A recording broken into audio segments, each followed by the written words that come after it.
Hi, good morning, everyone. So, before I proceed with my discussion for today, I would like to introduce myself to you first. So, my name is Virginia Galvez Casin. I am 37 years old. I am a nurse by profession. I've been in the nursing profession for 8 solid years. Currently, I am aligned in the BPO industry, having a role of a senior operations manager. I am a mother of two, so probably you'll be asking as to why I'm applying for the position. That is definitely because this is my passion, which is teaching, and I would love to develop nursing students into a level where they should be at after 4 long years in studying nursing profession. So, without further ado, I think I can start with my video presentation. All right, so before we begin with the discussion, I want to ask first, what do you know about myocardial infarction? Or what does it entail in the heart when a person has a heart attack? So we'll have more discussion about it, signs and symptoms, the common drugs that are being given to the patients having myocardial infarction, the prognosis, and what are the particular treatment that you can provide to patients having myocardial infarction. All right? So before anything else, we would like to provide, the objectives of this presentation.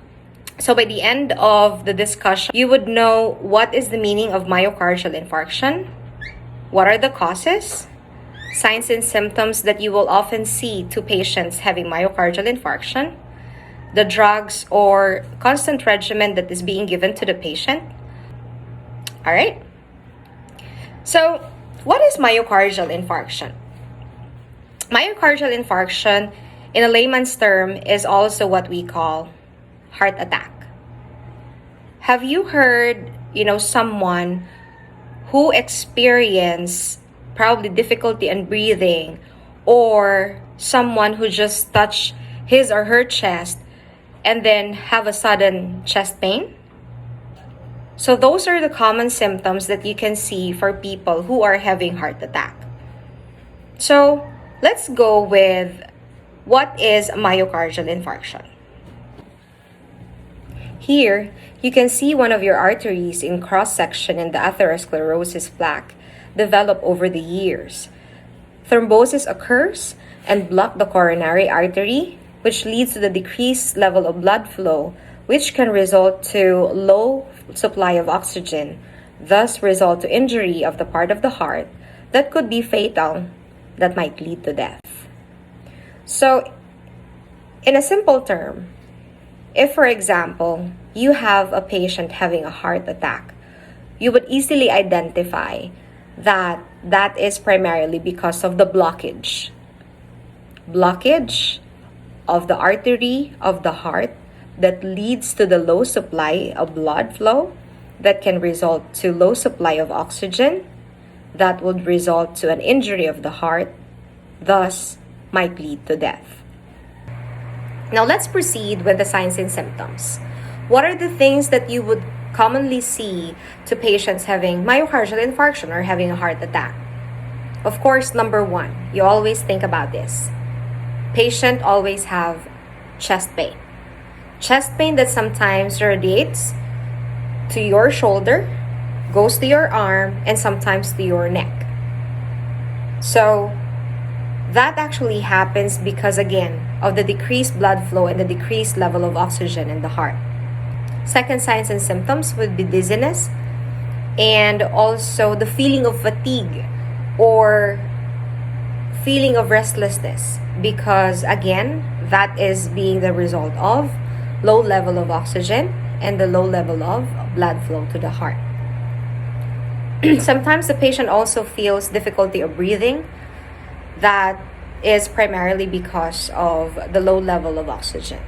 So it all goes down or goes back to the reason as to why there is chest pain, dizziness, chest pain that radiates to the shoulder and to the arm, fatigue, and also the difficulty of breathing are all primarily because of the low level of oxygen in the heart because of the low blood flow. Now, let's go to what are the diagnostic procedure that a patient can undergo to determine whether or not the patient is really having a heart attack. Number 1, EKG or electrocardiogram. So, the patient will be connected to the 12-lead ECG that would definitely determine if the person is having a heart attack. So, what can you see in the ECG? You will see an ST elevation, ST segment elevation. Again, because there is already an infarct. Another diagnostic procedure will be troponin I, or what we call the cardiac enzyme test.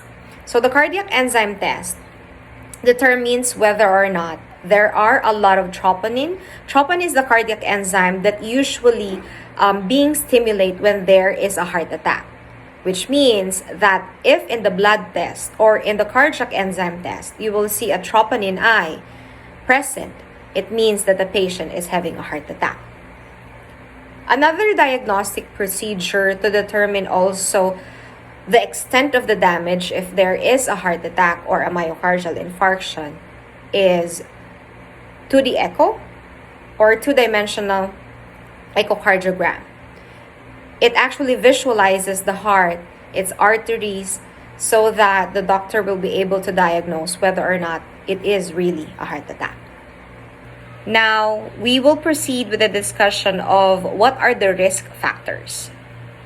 So, as they have some research about myocardial infarction, one of the things that they have looked into is that patients who typically have MI are the people who have an increasing age, meaning myocardial infarction is often, see in kids or in teens, but being, commonly see in adults. Another risk factor is male. So, basis the research, male has a high risk of having myocardial infarction compared to female.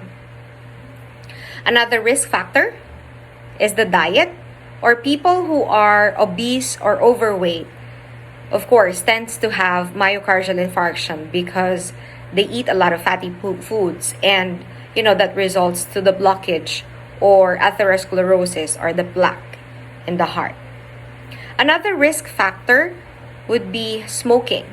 So smoking typically narrows the blood vessels or narrows the arteries, which tends to having a blockage in your heart. Another thing would be high cholesterol and high blood pressure that also results to the blockage of the heart. So now we understand about what myocardial infarction is, what is the layman's term, its causes, risk factors, signs and symptoms, and diagnostic procedures. So any questions so far?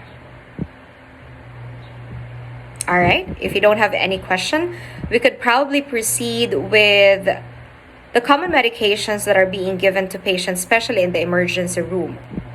You call MONA.